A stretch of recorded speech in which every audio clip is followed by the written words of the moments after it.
What is the Force and how does it work? This topic comes up a lot, and the conversations usually look something like this. We'll use the Force. That's not how the Force works. Come in. This is Fulcrum. References to the Force are often confusing and vague, but I'm here to lend what clarity I can within the context of the current canon.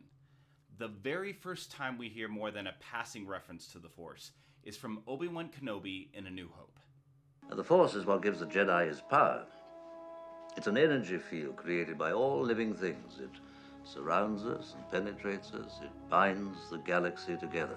Then, in The Empire Strikes Back, Yoda expands on that idea while training Luke on Dagobah. Life creates it. Makes it grow. Its energy surrounds us and binds us. Luminous beings are we, not this crude matter. You must feel the Force around you. Here, between you, me, the tree, the rock, everywhere. Back then, the Force was mystical and unknowable, but much detail revealed has been since that time. Sorry. The first recorded instance of the Force was 25,000 years before the events in A New Hope. It was generated by life in all its forms, and there are two main aspects of the Force: the living Force and the cosmic Force. I am a manifestation of the Force. A force that consists of two parts. Living beings generate the living Force, which in turn powers the wellspring that is the cosmic Force. The living Force is the tangible physical world. It is the air we breathe, the animals that roam the earth, the energy stored in trees. It is us and our world as we exist in the present.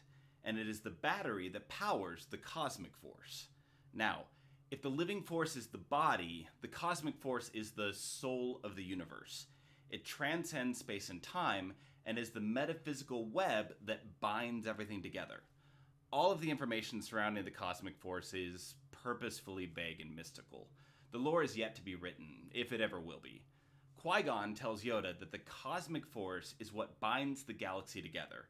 It's the cosmic Force that communicates the will of the Force to us.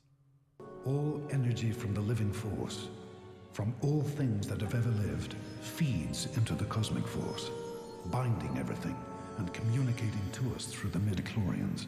If you were to compare it to the water cycle, the living Force is all the water that we can see, feel, touch, and drink. The cosmic Force is the atmosphere. As the water evaporates into the atmosphere, so too does the living Force feed the cosmic Force when a living being dies. In turn, the atmosphere, like the cosmic Force, transmits energy to and flows between beings in the physical world. It's a continuous cycle. One cannot exist without the other. But how is this connection possible? This is where midichlorians come in. This is also where you'll want to suspend your disbelief. What are midichlorians? Midichlorians are a microscopic life form that resides within all living cells. Without the midichlorians, life could not exist, and we would have no knowledge of the Force. They continually speak to us, telling us the will of the Force. Midichlorians are microscopic beings that live in the cells. Through them, the cosmic Force is able to communicate the will of the Force to physical beings. They are the raindrops that bring the energy back into the physical world. I don't understand. With time and training, Annie, you will. Now, what does it mean to be Force sensitive? Although the Force lives in all beings, not all are able to connect consciously with the Force. Those with higher midichlorian counts are what has become known as Force sensitive, and there is a direct correlation between one's midichlorian count and their potential for connection with the Force. Force sensitives might exhibit abilities such as levitation and telekinesis, but they are unlikely to gain any control or enhanced use of these skills without training to focus and refine their connection to the Force. Control, control, you must learn control. Let's talk the light side, the dark side, and the balance of the Force. There's a lot of confusion around this subject because most of us conflate light side with good and dark side with bad. In reality, both light and dark, reason and emotion exist in all of us. The light side of the Force is what we associate with the Jedi. They're characterized as being selfless and seeking tranquility in order to more clearly feel the will of the Force. Similar to rational thinking, using the light side of the Force takes more control and training to master. The dark side is associated with the Sith. Its followers are described as being selfish and relying on passion for their strength.